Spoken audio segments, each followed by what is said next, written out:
અને તમે હું બધું આ કાર્ય કરી રહ્યા છે.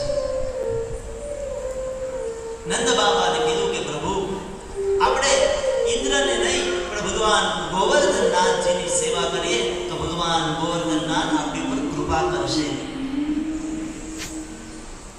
કૃષ્ણને આ બતાવ્યા પ્રમાણે ગોવર્ધનનાથ ભગવાનને અન્નકૂટ થયો અને અન્નકૂટના માધ્યમથી ભગવાન ઠાકોરજીએ દર્શન આપ્યા. દર્શન આપતા જ્યારે પણ ભગવાન ઇન્દ્ર દ્વારા આવર્તન મેઘનું વર્ષા થઈ અને વર્ષા દ્વારા બધા જ ગોવાળોને ભગવાને બચાવ્યા છે.